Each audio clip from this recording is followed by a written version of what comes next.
গোলাম মাওলা রনি, আপনার কাছ থেকে শুনতে চাই যে জাতীয় ঐকমত্য প্রতিষ্ঠা করবার কথা বলা হচ্ছে, সেই পথে কতটা বাংলাদেশ? ইতিমধ্যেই বিভাজন, মতানৈক্য কতটা আছে সেটা কিছুটা ইঙ্গিত করলেন মিস্টার নাজমুল হক প্রধান।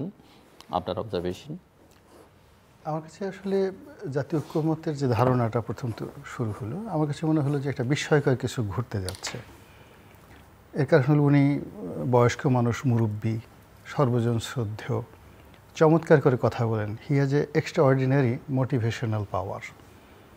তো উনি ডক্টর মোহাম্মদ ইউনূসের কথা, সরকার প্রধানের কথা বলছেন। জি, সরকার প্রধানের কথা বলছি। তো মোটিভেশনাল পাওয়ার আছেন, চমৎকার করে কথা বলেন, ইংরেজিতে বলেন, বাংলায়ও বলেন। আর যখন হাসেন, এত চমৎকার করে হাসি বাঙালি সাধারণত হয় না। আমরা যারা হাসি, আমাদের হাসি ওনার মতো সুন্দর হয় না। তো ওনার সেই মোহনীয় কমনীয় হাসি, তার ব্যক্তিত্ব, সব কিছু মিলিয়ে উনি রাজনীতিবিদদের মধ্যে যে অনৈক্য রয়েছে এই মুহূর্তে, সেটার একটা ঐক্য সাধন তিনি করতে পারবেন। আমি একজন পজিটিভ মানুষ হিসেবে সেই চিন্তাটা করেছি। কিন্তু যেভাবে অনুষ্ঠানটা শুরু হলো, আমার আই কন্ট্যাক্ট, বডি ল্যাঙ্গুয়েজ, অনুষ্ঠানের যে অ্যারেঞ্জমেন্ট, সব কিছু দেখে মনে হলো যে এখানে ঐক্যের তো সম্ভাবই নয়, বলে অনেকগুলো অনৈক্য এবং অবমাননাকর একটা পরিবেশ পরিস্থিতি তৈরি হয়েছে। ধরুন, এই ধরনের পরিস্থিতিতে সাধারণত গোল টেবিল বৈঠক হয়। আমরা অতীতে দেখেছি রাজনৈতিক দলগুলো, ধরুন এখন উনি একজন মাননীয় সংসদ সদস্য, আমিও ছিলাম সংসদ সদস্য, রাষ্ট্রে এর সাথে বড় আর পদ পদবি হয় না। আগামীতে আর একজন মন্ত্রী হবেন, কেউ প্রধানমন্ত্রী হবেন। তো আপনি যখন তাদের সবার সঙ্গে কথা বলবেন, সেখানে আলোচনার যে টেবিলটা, এটা রাউন্ড টেবিল হতে হয়। কিন্তু আমি দেখলাম যে প্রথমেই যারা দুটো পক্ষ যেন মনে না হয়, না, রাইট, কিন্তু সেখানে আমি দেখলাম যে মঞ্চে যারা বসে আছেন তাদের মঞ্চটা উঁচু করা, আর নিচে যারা বসে আছেন ঐক্য করার জন্য যাদেরকে ডাকা হয়েছে, তাদেরকে দৃশ্যত ইনফেরিয়ার মনে হচ্ছিল, যে মঞ্চে উপবিষ্ট ব্যক্তিবর্গের অধীনস্থ। দ্বিতীয় যে জিনিসটি মনে হলো, যে এখানে মির্জা ফখরুল সাহেবের মতো মানুষ, সম্মানিত মানুষ, কর্নেল অলির মতো প্রাজ্ঞ মানুষ, বয়স্ক মানুষ, তারা দাঁড়িয়ে দাঁড়িয়ে কথা বলছিলেন মাইক দিয়ে। আর মঞ্চে যারা বসে ছিলেন, তারা বসে বসে তাদের মতামত ব্যক্ত করছিলেন। ভীষণ রকম ইনডিসেন্ট। এরকম বেয়াদবি আমি সাধারণত ইউরোপের কোনো দেশেও দেখি না। আপনি যখন আফ্রিকার কোনো তৃতীয় দেশের কোনো লোককে ডাকা হয়, এবং ব্রিটেনের রাজাও যদি এই ধরনের অবস্থান থাকেন, আমি কখনো এরকম পরিবেশ দেখিনি। তো এটা একটা অনৈক্য। 2 নম্বর হলো যে অনেক আগে প্রফেসর আবদুল্লাহ আবু সাঈদ স্যারের একটা কথা শুনেছিলাম, খুবই চমৎকার কথা। ওনাকে বুয়েটের সমাবর্তন অনুষ্ঠানে ডাকা হয়েছিল অ্যাজ এ চিফ গেস্ট হিসেবে। তো উনি বললেন যে আমি এখানে এসে খুব অবাক হয়ে গেলাম যে বাংলাদেশের এত অধঃপতন হয়েছে। এখানে যারা আমন্ত্রিত, মঞ্চে যারা বসা, সামনে যারা বসা, তারা ছাত্র হিসেবে বাংলাদেশের শ্রেষ্ঠতম, সবচেয়ে ভালো ছেলেরা মেয়েরা বুয়েটে পড়ে। আর আমি বাংলায় পড়াশোনা করেছি, একে তো ঢাকা বিশ্ববিদ্যালয়, তারপর আবার বাংলা এমন একটা সাবজেক্ট, সবচেয়ে খারাপ ছেলেরা মেয়েরা পড়ে। তো এখন মেধাবীদের কি এত অকাল হলো যে আমাকে এখানে প্রধান অতিথি হিসেবে ডাকা হলো? যা হোক, তারপর আমি আসবো কি আসবো না চিন্তা ভাবনা করছি, স্যার যেটা বলছিলেন। কিন্তু আমার হঠাৎ করে মনে পড়লো যে বেশ কিছুদিন আগে আমি সচিবালয়ে গেছিলাম, গিয়ে দেখলাম সবচেয়ে বড় চেয়ারটিতে একটা বেকুব বসে আছে, সবচেয়ে বেকুব। আর তার সামনে সবচেয়ে জ্ঞানী গুণীরা বসে সেই বেকুবের কথা শুনছে আর মাথা নাড়াচ্ছে। ওই দৃশ্য দেখে আমার সাহস বেড়ে গেছে, এবং ওই স্মৃতি মনে করে আমি এই অনুষ্ঠানে আসছি। তো আমি ওই যে মঞ্চের সামনে যারা বসা ছিলেন, নিচে যারা বসা ছিলেন, তাদের চেহারা দেখছিলাম, আর মঞ্চের উপর যারা বসেছিলেন তাদের চেহারা দেখছিলাম। আর প্রফেসর আবদুল্লাহ আবু সাঈদের সেই বক্তব্য আমার কাছে মনে হচ্ছিল। তো কাজে এখানে অনৈক্যর যে সুর বসাতে শুরু হয়েছে, এনভায়রনমেন্টে শুরু হয়েছে। তারপরে ওখানে রাজনীতি এমন একটা বিষয়, আপনি চিন্তা করেন জাসদ ভেঙে কয় টুকরো হয়ে গেল, আওয়ামী লীগ বহুবার ভাঙলো, আমরা যেখানে নিজেদের ঘরের মধ্যে ঐক্য করতে পারি না। এটি কিরকম একটা ব্যাপার যে রাজনীতি হলো হিউম্যান বিহেভিয়ারের, মানবিক ব্যবহারের সর্বোচ্চ একটা বিষয়। এখানে ঐক্য করার মতো ঘটনা কোনো মহামানব পৃথিবীতে জন্ম নেয় নাই, এখনও পর্যন্ত কেউ কখনো এই কাজ করতে পারেনি। সময়ের প্রয়োজনে কেবলমাত্র রাজনীতিবিদরা নিজেরা নিজেদের সাথে যখন ঐক্য করে, তখনই ঐক্য করা হয়। তৃতীয় কোনো শক্তি সেটা মিলিটারি পাওয়ার হোক, জুলিয়াস সিজার হোক, নেপোলিয়ন বোনাপার্ট হোক, কখনো কোনো দেশের রাজনৈতিক ঐক্য করতে পেরেছে এটা আমি দেখিনি। ফলে এই যে এখানে যে সরকারি অর্থ ব্যয় করে যারা এই কাজ করছে তারা আমার ক্ষুদ্র মানুষ, তারপর আমার কাছে মনে হচ্ছে এটা wastage of time, money and energy. আর যারা যাচ্ছেন আমার কাছে এটা শোভনীয় মনে হচ্ছে না, এবং তারা ওখানে যেভাবে গিয়ে যে ট্রিটমেন্ট পাচ্ছেন, এর আগে একবার গেলেও কর্নেল ওলি সাহেবকে ঢুকতে দেওয়া হলো না, তারপর আবার মাহমুদুর রহমান মান্না সাহেবের মতো মানুষকে একবার দাওয়াত দিয়ে যে এইবার শুনলাম 21 অনুষ্ঠানে অপমান করা হয়েছে, মানে তাকে ঢুকতেই দেওয়া হয়নি, এবং তিনি এসে এতটা অপমানিত হয়েছেন আমি জিন্দিগিতে ওনার মুখ দিয়ে কখনো এরকম নেতিবাচক কথা শুনি। উনি বললেন যে আমার জীবনে কখনো এরকম অপমানিত হয়নি। তো সেই দিক থেকে এই যে যা কিছু হচ্ছে, যারা কিছু কাজ করছে, এদের কথা কর্ম সব কিছুর মধ্যে এবং চিন্তা চেতনার মধ্যে কোনো ধারাবাহিকতা নেই।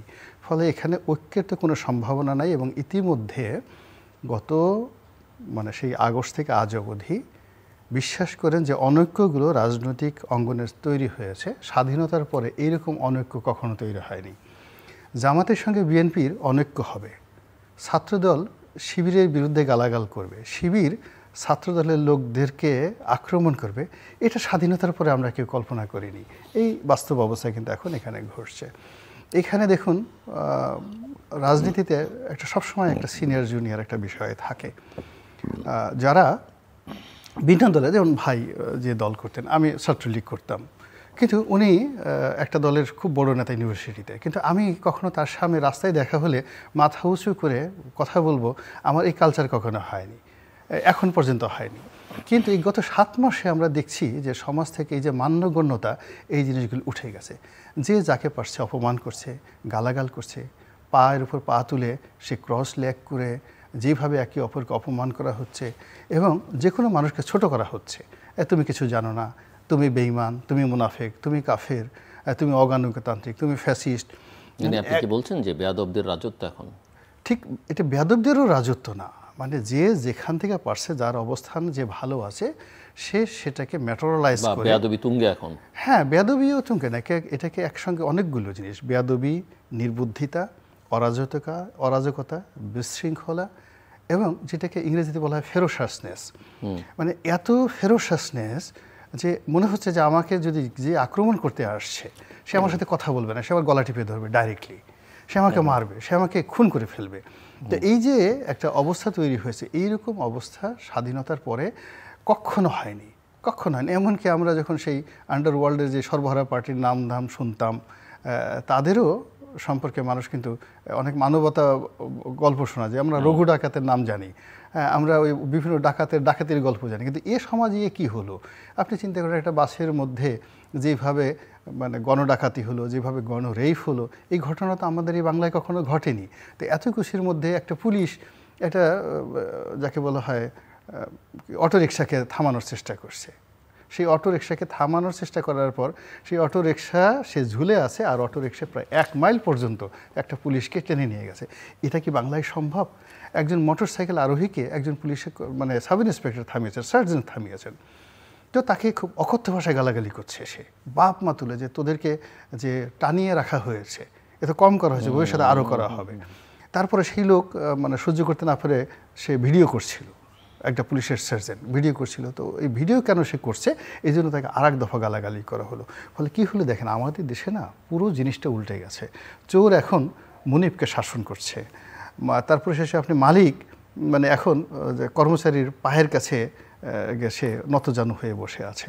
তো সব মিলিয়ে এখানে যে কিভাবে হবে, কি ইলেকশন করবে, কি স্থানীয় কি জাতীয় ইলেকশন, আমার সিক্স সেন্স বলছে যে আমরা একটা ঘূর্ণিপাকের মধ্যে পড়ে গেছি সবাই।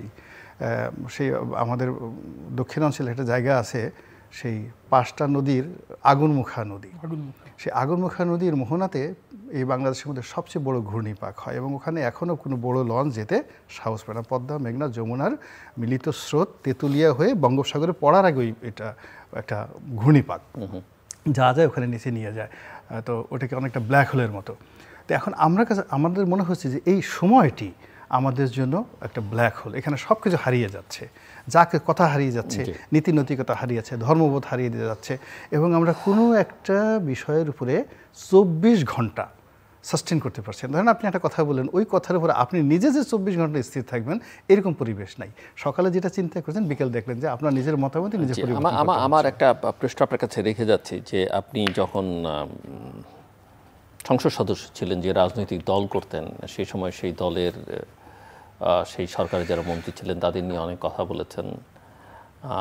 এখনও আপনি একটা সরকার দেখছেন এবং সেই সরকারে যারা আছে, মানে আজকে যে সমস্যাগুলো আপনি চিহ্নিত করলেন, এখানে তাদের দায় কি, তাদের ভূমিকা কি, তাদের কথাবার্তা, আচার আচরণ আমি তো আপনার কাছ থেকে শুনতে চাইবো। কারণ আমার ধারণা যে এই ধরনের বিষয় প্রেজেন্ট করবার ক্ষেত্রে আপনার চেয়ে দক্ষ লোক খুব কম আছে বাংলাদেশে। আমি আপনার কাছে শুনতে যাবো। মিস্টার নাজমুল হক প্রধান, আমার প্রশ্ন আপনার কাছে যে আসলে কি হতে যাচ্ছে?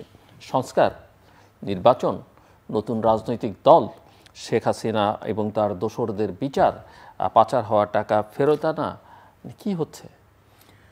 না, আসলে প্রত্যেকটা মুভমেন্টের যতগুলো গণঅভ্যুত্থান হয়েছে বাংলাদেশে, আমি যদি ধারাবাহিকভাবে খেয়াল করি, প্রত্যেকটা একটা সাক্ষাৎ অ্যাচিভমেন্ট ছিল। সাক্ষাৎ অ্যাচিভমেন্ট কি? যেমন ধরেন ভাষা আন্দোলনে আমরা ভাষার দাবি অ্যাচিভ করতে চাই এবং which has been accepted in 56 সংবিধানে অ্যাকসেপ্টেড হয়ে গেছে যে বাংলা ভাষাও একটা ভাষা হিসেবে পাকিস্তানের রাষ্ট্রভাষার মর্যাদা লাভ করবে। আচ্ছা, আপনি যদি 62 সালের আপনি যদি শিক্ষা আন্দোলন দেখেন, তাই না, সেখানটা ওই শিক্ষানীতি বাতিল হয়ে, শরীফ কমিশন বাতিল হয়ে গেছিল। 69 গণঅভ্যুত্থানে, 69 গণঅভ্যুত্থানে আইয়ুব খানের উচ্ছেদ হয়ে গেছে, পতন হয়ে গেছে। এখানে আসছে LA-4 ভোট হয়ে গেছে।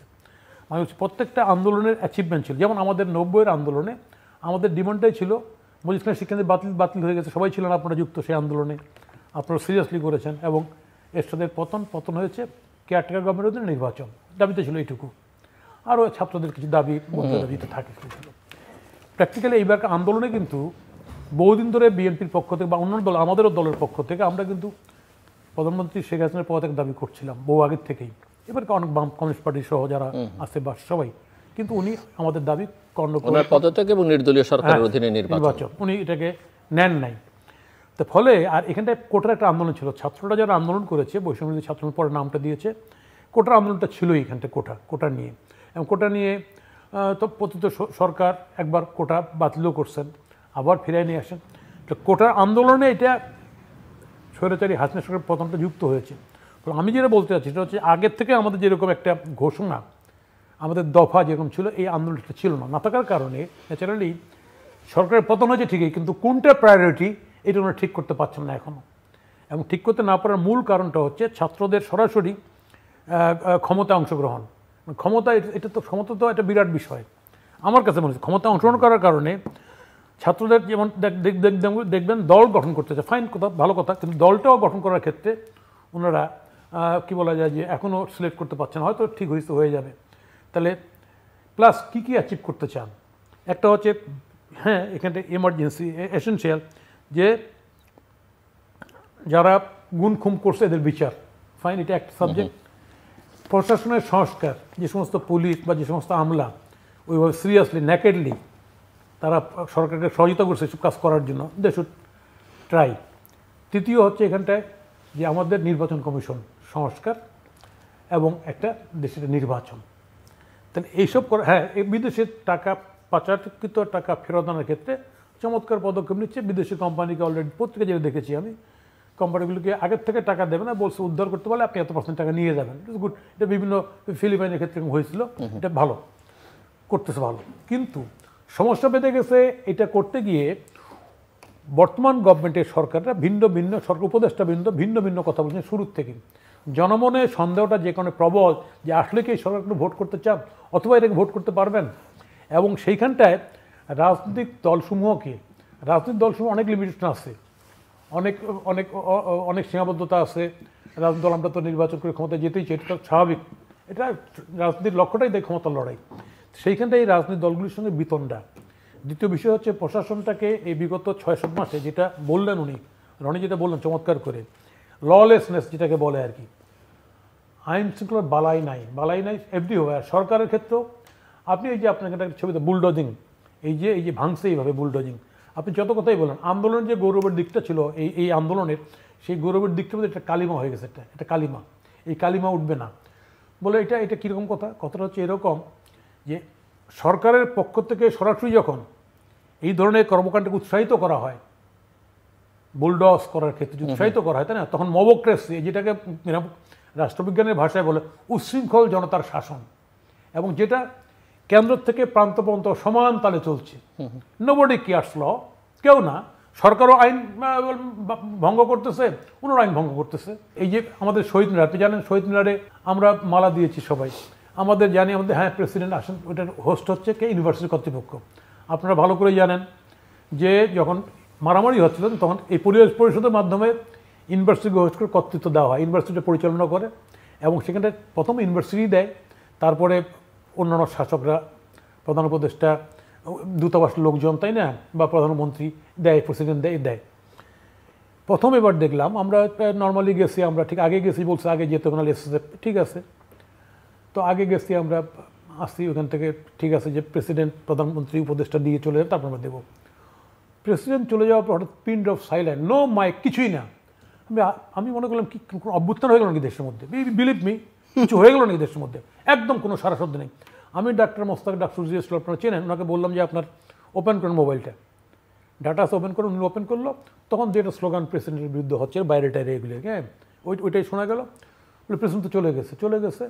অনেকক্ষণ পর পোপা শব্দ করে প্রধান উপদেষ্টা গাড়ি ঢুকলো, উপদেষ্টা ঢুকলো অনেকক্ষণ পর, এবং এই যে বাক তখন বললো মাইকে প্রধান উপদেষ্টা এখনই ঢুকতেছেন ইতি, উনি দিয়ে চলেন, এরপর আমরা গেলাম। আমি যেটা বলতে চাচ্ছি এই যে গ্যাপটা, এই যে এটা হওয়ার তো কোনো দরকার ছিল না। আপনারা দুজনেই কেন গেলেন? দুজনে যেতেন না, প্রেসিডেন্ট যেতেন না, উপদেষ্টা যেতেন না, যেতেই হবে। সৈন্য কে বলছে? এসএস সাহেব তো আসতো না, সৈন্য আসতো না তো। আমি বলছি যে এসএস সাহেব না আসো তো, এসএস সাহেব তো 8-9 বছর ক্ষমতা চালাইছে তো, তা যেতে হলো ওইটার যে প্রেসিডেন্ট সাহেব মালাটা দিচ্ছেন, এরপরে মালাটা ওখান থেকে সরাই ফেলছেন, কি জন্য সরাইলেন মালাটা? দেওয়ালেন কেন? প্রেসিডেন্ট সাহেব, মহামান্য প্রেসিডেন্ট মালাটা দেওয়ার পরেই মালাটা সরিয়ে ফেললেন, তার দেওয়ালেন কেন? কি জন্য দেওয়ালেন? এই প্রশ্নের উত্তর দেন জাতির কাছে। আমি বলছি সমস্ত জায়গায় একটা অস্বাভাবিক অবস্থা বিরাজ করতেছে, এই পয়েন্টটাই উনি বলছেন ভালো করে, তাই না? আমি আর ডিটেলসে গেলাম না। তাই এই অবস্থার মধ্যে আমাদের উত্তরের জন্য, হ্যাঁ পৃথিবীর প্রত্যেকটা ন্যাশনের ক্রাইসিস গেছে, সংকট গেছে, সেই সংকট আবার উত্তরিত হয়েছে। আমরা আশা করছি, আমরা এই জাতিটা, আমি মনে করছি এই জাতিটা আমরা প্লাবন দেখছি, ঘূর্ণিঝড় দেখছি, টর্নেডো, সাইক্লোন, অভ্যুত্থান, মুক্তিযুদ্ধ, সমস্ত কিছু দেখা আমাদের হয়ে গেছে। আরও বড় কিছু দেখতে পারবে এই ন্যাশনটা, ফলে আমি ঘাবড়াই না। কিন্তু সেই বড় কিছু দেখার জন্য সবাইকে আমি বলছি যে, আমার ভাই রনি সহ আপনাদের সবাইকে, আমরা লেটাস ওয়াইট, আমরা শক্তি সমাজ অর্জন করি, হয়তো আরও বড় কিছু দেখতে হবে, কারণ এই মবক্রেসি চলতে পারে না দেশে। নো, ইট ক্যানট। এখানে মূল ব্যাপার হলো যে, আমার একটা প্রশ্ন আপনার কাছে ছিল, বাট আপনি ওনার আলোচনা ধরেও আলোচনা করতে পারেন, কিন্তু আমার প্রশ্নের উত্তরটা আমি আপনার কাছে চাইছি। মানে রাজনীতির যে পোর্টফোলিও এবং পোস্টগুলো রয়েছে, পদ পদবিগুলো রয়েছে, এখানে যারা থাকবেন তাদের 1 নম্বর যোগ্যতা হলো leadership quality, natural leadership quality. তারা জনগণের সঙ্গে ভাগাভাগি করে খাবেন, জনগণের রাজনীতি করবেন এবং জনগণের আশা আকাঙ্ক্ষা ধারণ করবেন। একজন পলিটিশিয়ান, সে যতই লেখাপড়া কম জানুক, যতই তাকে ঘৃণা করেন না কেন, সে তার একজন কর্মী, নেতা বা জনগণ, ভোটারকে চোখের দিকে তাকিয়ে সে বুঝতে পারে এর পেটে ভাত নেই, এর পকেটে টাকা আছে, আমি ওখান থেকে চাঁদা নিতে পারবো, আর আমার পকেট থেকে টাকা দিতে হবে। এই জিনিসটা রাজনীতিবিদরা বুঝেন। এখন এখানে যারা আছেন এদের কারোরই এই যোগ্যতাটা নেই, কোনো পলিটিক্যাল লিডারশিপ এদের, এই যে এখন যারা উপদেষ্টা মণ্ডলী, ইনক্লুডিং প্রধান উপদেষ্টা তিনি সহ, তাদের এই পলিটিক্যাল লিডারশিপ নেই। 2 নম্বর হলো যে এদের কারোর জীবনে কোনো সংবেদনশীল কর্মকাণ্ড, মানবতার জন্য, আত্মমানবতার জন্য নিজের পকেটের পয়সা খরচ করে একেবারে মানুষের জন্য কর্মকাণ্ড করেছেন, যেটা রাজনীতিবিদরা করেন। দুপুরে খেতে বসছেন, অসহায় গ্রাম থেকে দরিদ্র মানুষ আসছে, তাকে নিয়ে খেতে বসছেন এক টেবিলে, বা গ্রাম থেকে একটা লোক আসছে, আত্মীয়, দরিদ্র আত্মীয়, তাকে বিছানার উপরে তিনি রেখে তিনি নিজে ফ্লোরিং করছেন, ছেলে মেয়েকে শিখিয়েছেন। আমি এদের আচার আচরণে, এরা সবাই নব্য অভিজাত, এদের কারো আচরণে ওই জিনিসটা আমার কাছে মনে হয় না যে এইরকম একটা মানবতামূলক ক্যারেক্টারিস্টিক্স তাদের রয়েছে। 3 নম্বরে যেটা হলো যে এদের কাউকেই দেখলে আমার ব্যক্তিগতভাবে মনে হয় না they could be my leader. আমি যে একজনকে নেতা বানাবো, একজন নেতা মানে কি, সে মাথার তাজ, মাথার মুকুট, সবাই মাথায় করে ঘুরে মানে রনি ভাইয়ের আগমন, শুভেচ্ছা, স্বাগতম, নেতা আছে রনি ভাই, কোন সে নেতা রনি ভাই।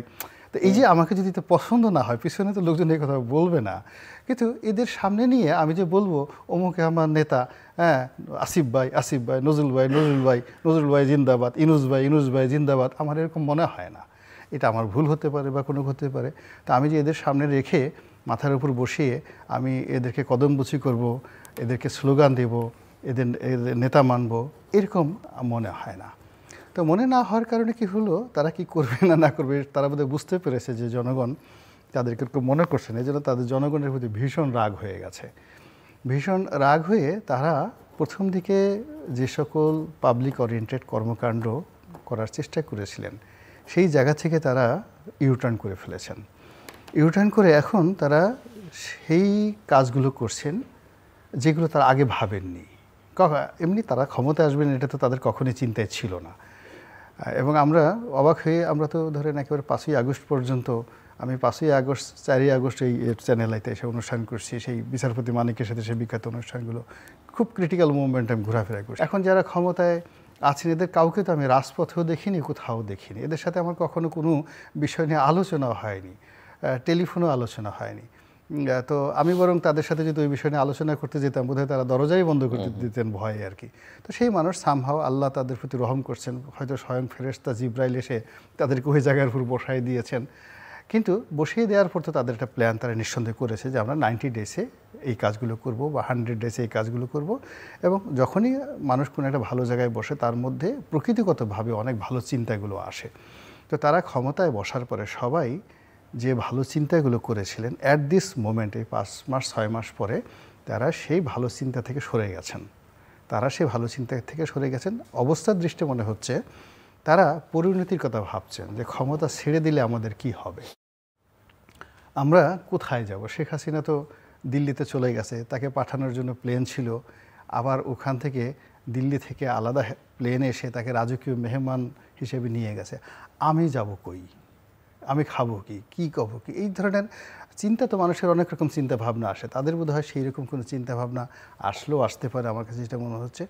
ফলে কি হচ্ছে দেখুন যে তারা বন্ধু নির্বাচনে, এই সময়ের মধ্যে বন্ধু নির্বাচনে তারা বেশ কয়েকবার ট্র্যাক চেঞ্জ করেছে। প্রথমে এসে দেখলাম জামাতের সাথে তাদের খুব খাতির, এখন আমার কাছে মনে হচ্ছে না যে তাদের অত খাতির আছে। প্রথম দিকে মনে হলো যে বিএনপির সঙ্গে তাদের কোনো শত্রুতা নেই, কিন্তু এখন কেন জানি মনে হচ্ছে বিএনপিকে তারা অ্যাভয়েড করতে চাচ্ছে। তারপরে অনেক ছোট ছোট যে রাজনৈতিক দলগুলোকে তারা প্রথমে গণনায় আনতে চায়নি, এরা সারা জীবন ডিজিএফআই থেকে পয়সা নিয়ে, এই আমরা এগুলোকে ঝুরা চিংড়ি বলি, ডিজিএফআই থেকে এনএসআই থেকে টাকা নিয়ে প্রেস ক্লাবের সামনে দুটো গালি দেয়, এটা লাভ দেয়, 4-5 জনের লোক নেয়, তারপরে এরাই নেতা, বিরাট নেতা, মানে নেতা হলো 4 জন আর কর্মী এরা সব ভাড়া খাটে, সব দলের ভাড়া খাটে। তো এই সমস্ত ঝুরা পার্টির প্রতি এদের আকর্ষণ ছিল না প্রথম দিকে, কিন্তু এখন দেখি যে মাই গড, এদেরকেও তারা যে পাল্লায় মাপে, আর মির্জা ফখরুল সাহেব বিএনপিকেও তারা একই পাল্লায় মাপছে। It is very dangerous game. এবং যখনই এরকম ঘটনা ঘটে তখনই হয় কি, পিছনে কলকাঠি কোনো তৃতীয় পক্ষ নাড়ে। এবং এখন তাদের কথা, কখনো কেউ কথা বলছেন, আগে যেমন দেখা গেল কয়েকজন উপদেষ্টা চমৎকারভাবে কথা বলতেন, সামনে এসে কথা বলতেন, আমরা আশ্বস্ত হতাম এবং তারা এর আগেও ভালো ভালো কথা বলতেন। এখন দেখা যাচ্ছে সকলের মুখে যেন বজ্রপাত হয়েছে, তারা কেউ আর কথা বলতে চাচ্ছেন না।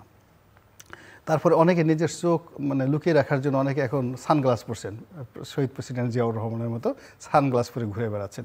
এই দৃশ্য আমরা প্রথমে দেখিনি, দে আর ভেরি ফ্র্যাঙ্ক, কিন্তু এখন তারা সানগ্লাস পরে ঘোরাফেরা করছেন।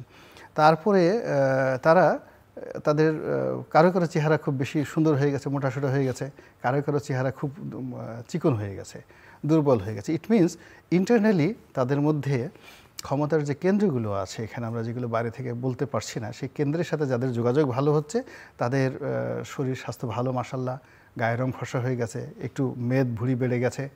আবার যাদেরকে বলা হচ্ছে কাল পরশু তুমি চলে যেতে পারো বা তোমার এই সমস্যা দ্বারা ভয় পাচ্ছেন, তাদের অনেকের চুল উঠে গেছে, মুখের চামড়া যেমন নষ্ট হয়ে গেছে, ইত্যাদি ইত্যাদি নানা রকম যে সিমটমগুলো দেখতে পাচ্ছি। তাতে করে কি হচ্ছে যে সরকারের যে কর্মকাণ্ড, সেই কর্মকাণ্ডে গতি না বেড়ে বরং এটা উল্টো স্রোতে চলছে।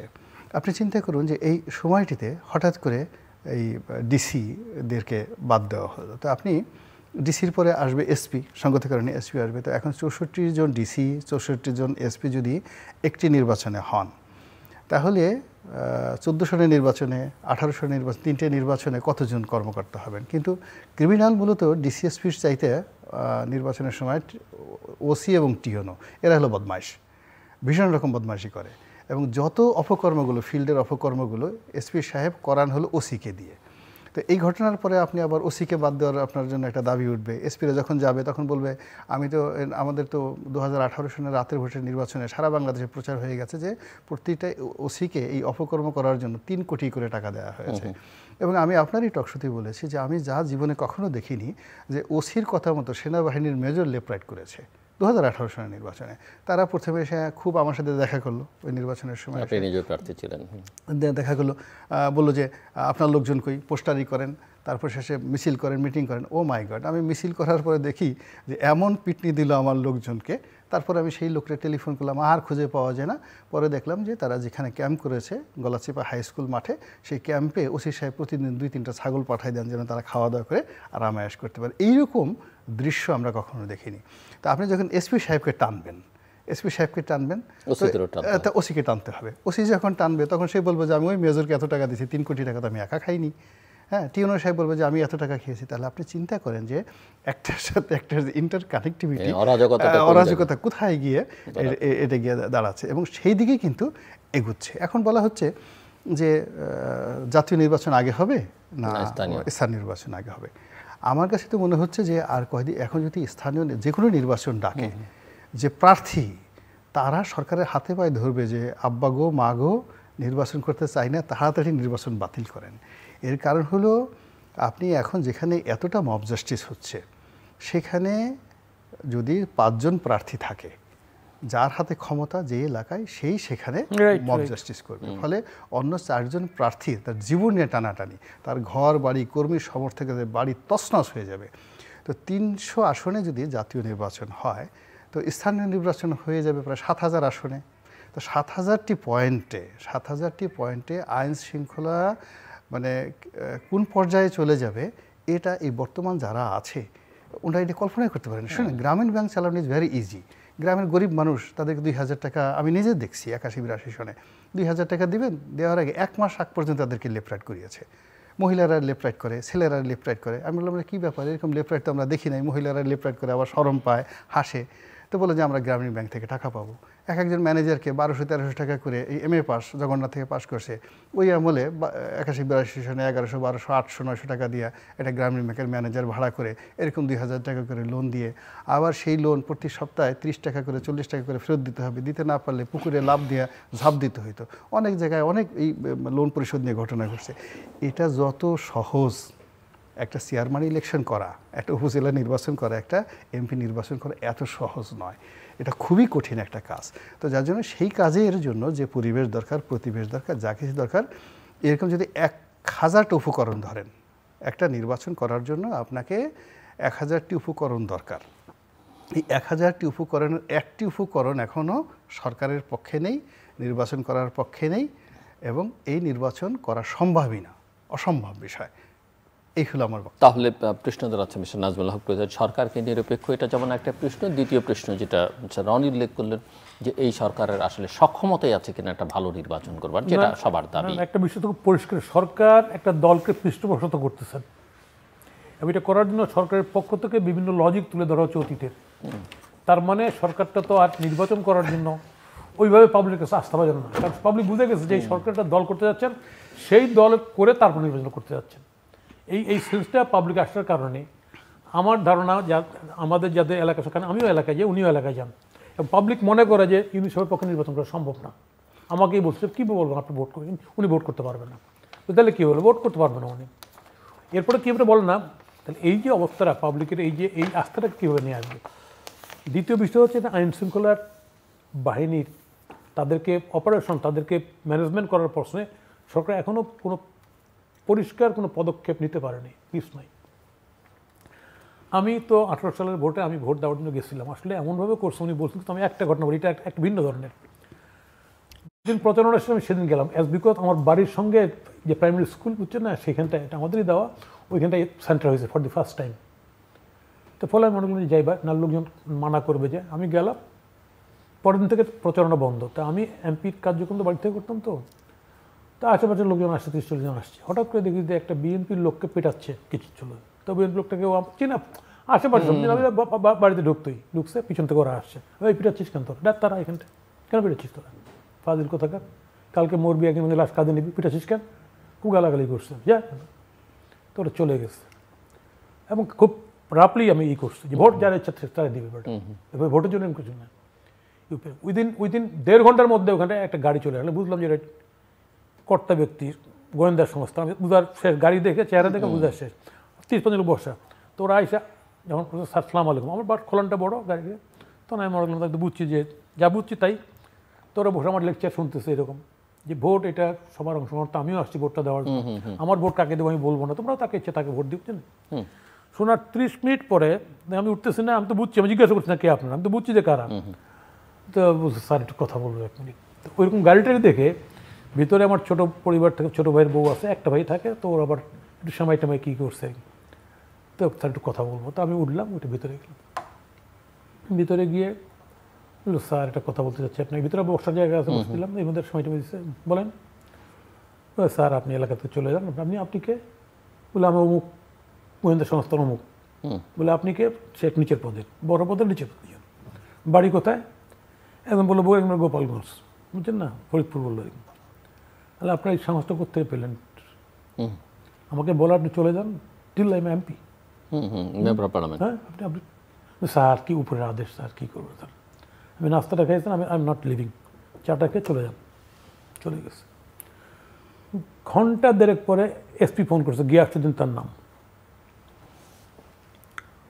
মুক্তিযুদ্ধের সন্ধান দাবি করতো, ফোন করছে আমার। হ্যাঁ আপনাকে আমি চিনি ইউনিভার্সিটিতে, তখন আপনার নেতা, আমি জাস্ট ভর্তি হয়েছি, পার্সোনাল পরিচিত না, এই সে মুখ তমুক, আপনার নামে কমপ্লেন আসতেছে। আমি কী কমপ্লেন আসতেছে? হয় আপনি বিএনপি। আমি তোমার করলাম, আমি তাম শুরু করে বললাম আমার তো ভোট দেওয়ার রাইট আছে, আমি কোথাও যাইনি, আমার কাকু ভোট করার পক্ষে কথা বলার রাইট আছে, তাই না? তো কই আমি সেটা বাধ্য করে আমি চাচ্ছি না, ফোন কেটে দিয়েছিলাম। ওই দিনটা পার হয়েছে, কেটে দিয়েছি। পরের দিন বিকালে 2-3টার দিকে ডিসি ফোন, নতুন ডিসি গেছে, মহিলা ডিসি ফোন করছে, ফোন ডিসি নাম্বার। হ্যাঁ আপনার কমপ্লেন আসতেছে, আপনি এলাকার থেকে একটু চলে যান। আমি আমি 5 বছরে আমি কখনো সার্কিট হাউস ব্যবহার করি, সার্কিট আমি আগেই থাকতে ব্যবহার করি নাই। তো এবার আপনি আমাকে ভিভিআইপির যে রুমটা আছে ওই রুমটা অ্যালট করুন, আমি আসতেছি, ওইখানে থাকবো। আমি বললেন না ওটা তো আর্মির, আপনি আমার তো হয়, ওর সাজেস্ট মি টু গো। তো আমি তো কথা বলেন, দেখি আবার এসপি কয় আপনি বুঝের লোক, আপনাকে বুঝার কিছু নেই, আমার বুঝতেছেন তো অবস্থাটা, একটু হুমকি আর কি। হ্যাঁ মানে ফোনটা কেটে দিচ্ছি। কেটে চিন্তা করলাম, আমি বিভিন্ন নিশ্চয় যে বললাম খবর নিচ্ছে কোথায় কারে। খবর নেওয়াটার পরে আমি বললাম না আমি যাবো না, পাড়ার লোকজন আমার বাসায় আসতেছে, কী করবো, আমি আসি।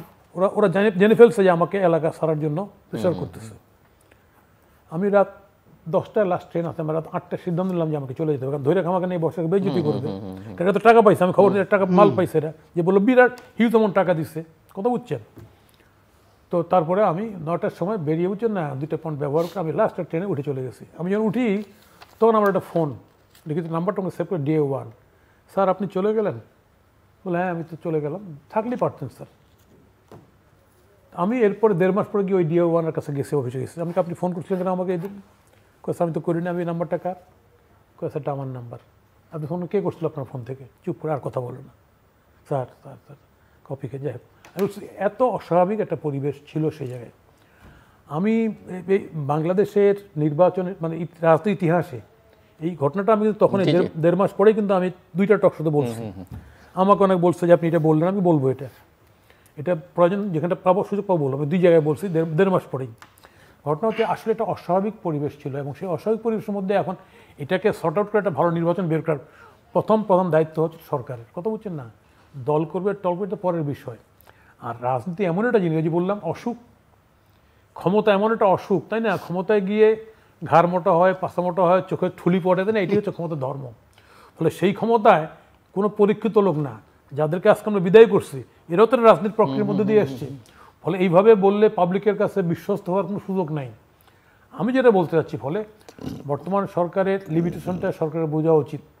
ফলে সেই জায়গায় পাবলিকের আস্থাটাও, সরকারের সংস্থা নাই, সংস্থা দিয়ে রিপোর্ট নেন না, সরকার কীভাবে দেখতেছে পাবলিক, সরকারকে কিভাবে দেখতেছে। ফলে এই জায়গায় দাঁড়িয়ে যদি আমরা সত্যি সত্যি এই দেশকে সেভ করতে চাই, তাই না, তাহলে এটা সমন্বিত, এটা কিভাবে করব, এটা যেন একটা গোল টেবিল হইতে পারে, ডায়ালগ হইতে পারে, নট ফর যে আমি কি করব এই সংস্কার করে, এটা না, যে হাউ এই যে আমরা একটা এর মধ্যে পড়ে গেছি, গহ্বরের মধ্যে বা পড়ে যাচ্ছি, সেখান থেকে আমরা কিভাবে উদ্ধার হবে।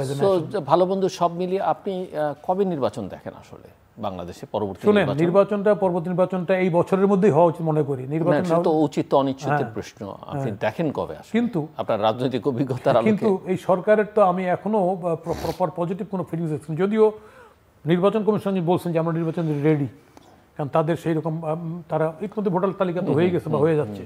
আমার ধারণা সরকারের দৃষ্টিভঙ্গিটা স্বচ্ছ পরিষ্কার করে দেওয়া উচিত। এখন বিচার প্রক্রিয়াগুলো শুরু হয়ে গেছে, অর্থনৈতিক যে বিদেশে অর্থ পাচার বা যাদের এগুলো শুরু হয়ে গেছে। ফলে সেপ্টেম্বর অক্টোবর মধ্যে যে বিচার প্রক্রিয়া যদি সমাপ্ত হয় প্রাথমিক ধাপে, তাহলে সেপ্টেম্বর অক্টোবর নির্বাচনের শিডিউলটা ঘোষণা হতে পারে। কিন্তু সরকার এখন থেকে যদি বলে যে আমরা এর মধ্যে নির্বাচনটা করবো ডেফিনেটলি যদি বলে, আমার ধারণা তাহলে পাবলিকের এখন যে অসহিষ্ণুতাটা আছে, তারা এটা করবে যে না, এটা নির্বাচিত গভর্নমেন্ট আসবে, ফলে আমাকে এই জায়গায় ওই জায়গায় এসব করে লাভ নেই, আমাকে একটা নিয়মের মধ্যে যেতে হবে।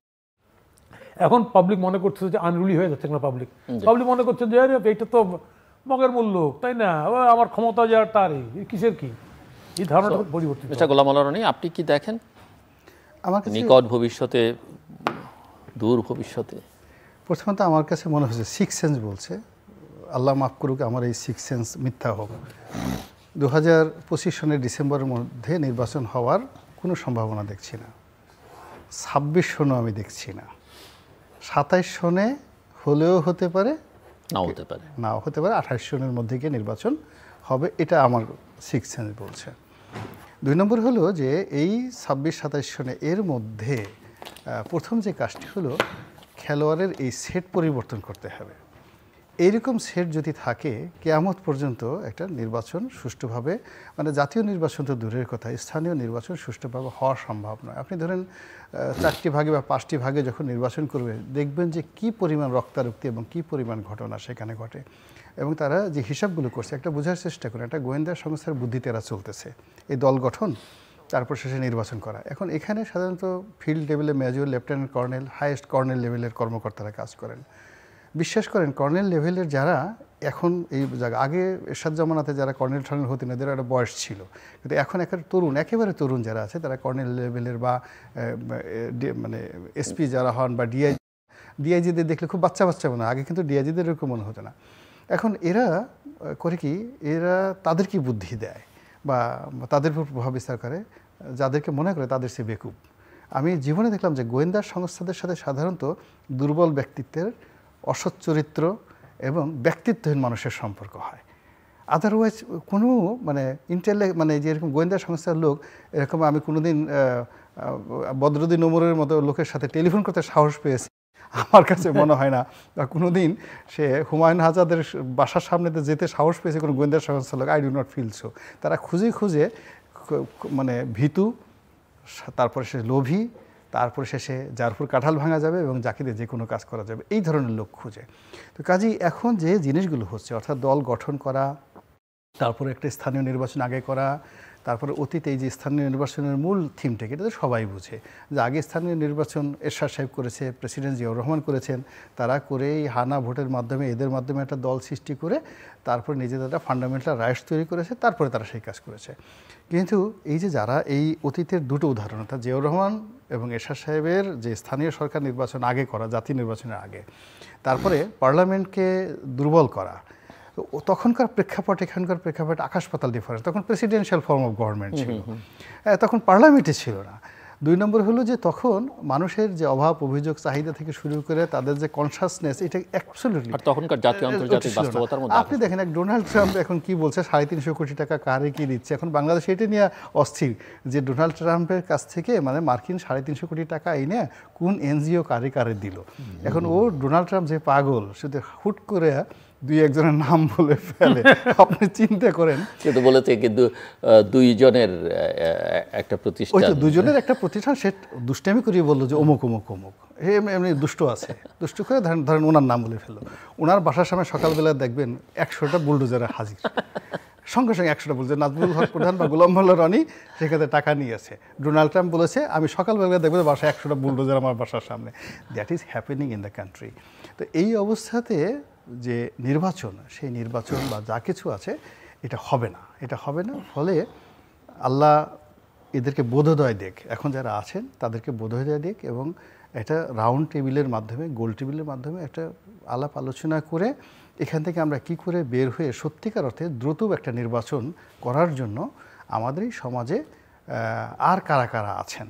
এখন এখানে ইনু সাহেব আন্তর্জাতিক ব্যক্তিত্ব সম্পন্ন লোক আছে, উনি থাকতে পারেন অ্যাজ এ ইনস্টিটিউশনাল প্রধান হিসেবে তিনি থাকতে পারেন, কিন্তু উনি তো কোনো কাজ করবেন না। কাজ যারা করবেন সেই জায়গাগুলোতে ইমিডিয়েটলি অ্যাজ আর্লি পসিবল, এটা যদি 24 ঘন্টার মধ্যে সংস্কার এত আলোচনা হলো, এটা কিছু আপনি সংস্কার যারা হচ্ছে এটা কিছুই হবে না, এটা অশ্বডিম্ব। মানে প্রথমত তারা যে সংস্কারগুলো করেছেন বা লিখেছেন, it's look good, sounds good, but এর একটা সংস্কার বাংলাদেশের প্রেক্ষাপটে বাস্তবায়ন করা সম্ভব নয়।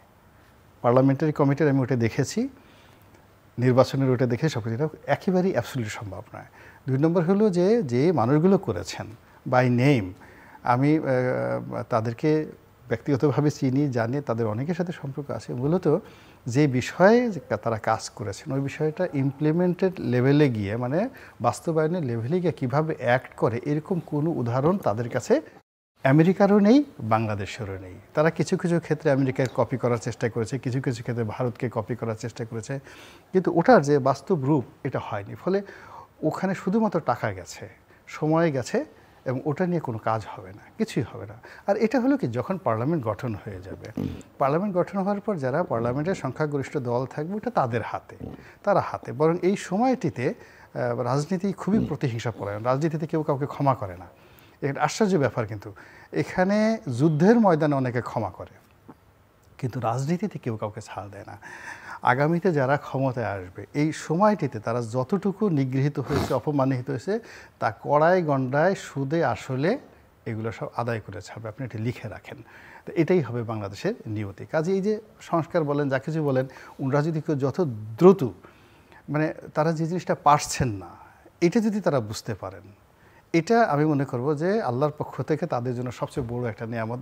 জিলু ভাই, আপনার মনে আছে, আপনাকে সাক্ষাৎ করে বলি, 2014 সালে নির্বাচনটা হলো না, নির্বাচনের 7-8 দিন পরে আমি এটা নিয়ে লিখছি, আমি টক শোতে আসলাম, এসে আমি বললাম যে দেখেন এই নির্বাচনের ফলাফলটা হলো এমন যে আজকে যদি শেখ হাসিনার পতন হয় তার ক্ষয়ক্ষতি কম হবে, আর এটা যদি 10 বছর পরে হয়, এই টেবিলে বসে বসে 10 বছর পরে হয়, সে এত উপরে থেকে পড়বে যে তার আলু ভর্তা হয়ে যাবে, তার কিছু থাকবে না 2014 সনে নির্বাচনের পর। এবং আমি স্পষ্ট দেখতে পাচ্ছি যে আওয়ামী লীগের অফিস খোলার মতো কোনো লোক পাওয়া যাবে না, হয়তো আমাকে ভাড়া করে নেওয়া লাগতে পারে। আপনি চিন্তা করতে পারেন 2014 সনে এই কথাগুলো বলছি। ফলে আজ আবার এই অনুষ্ঠানে ডক্টর ইউনূসকে দ্বারা হবে না, এটা কিন্তু আমি আগস্ট মাসে একটা টক শো হয়েছে, এখানে এসে আমি ফার্স্ট বলে গেছি, সে নিজে আশ্চর্য হয়ে গেছে, বিকজ আমরা তো আমরা সবাই ডক্টর ইউনূসের খুব ভক্ত। এখন কি হলো, আমাদের সাথে সম্পর্ক ভালো, এরকম একটা কথা বললো, কিন্তু এখন দেখেন আমি যে কথা আগস্ট মাসে বলে গেছি সেই কথাটা এখন পুরো বাংলাদেশ বলছি। আমি একটা সময় বলছিলাম যে এই যে যেরকম একটা রাজনৈতিক পরিস্থিতি, গোলাটে পরিস্থিতি তৈরি হচ্ছে, সবার আগে জামাত বিপদে পড়বে। এখন দেখেন জামাতের ঘোর শত্রু যে সমস্ত ইসলামী সংগঠন, তারা মাজার ভাঙছে, দায় পড়ছে জামাতের ঘাড়ে। এখন সব জায়গাতে ধর্ম সংক্রান্ত যা কিছু হচ্ছে সবই জামাতের আমিরের ঘাড়ে পড়ে যাচ্ছে, অথচ তারা এর অনেক ঘটনার সাথে জড়িত না। সিমিলারলি আমি বললাম যে এরপরে বিপদ পড়বে বিএনপি। এই যে বাংলাদেশে যে এত চাঁদাবাজি যা কিছু, এখন হয়তো দেখা গেল যে আওয়ামী লীগের লোকই চাঁদাবাজি করছে, কিন্তু নাম পড়তেছে কার, বিএনপির, এরকম অবস্থাতে। তো এই যে একটা অবস্থা, প্রত্যেকটা রাজনৈতিক দল আমরা এমন একটা ঘূর্ণিপাকের মধ্যে পড়ছি, ওখান থেকে বের হওয়ার মতো কোনো অবস্থা নাই যতক্ষণ না পর্যন্ত একটা নতুন নেতৃত্ব না আসবে, ম্যাগনেটিক পাওয়ার। মিস্টার প্রধান, জাস্ট 1-1.5 মিনিটে ক্লোজিং রিমার্কস।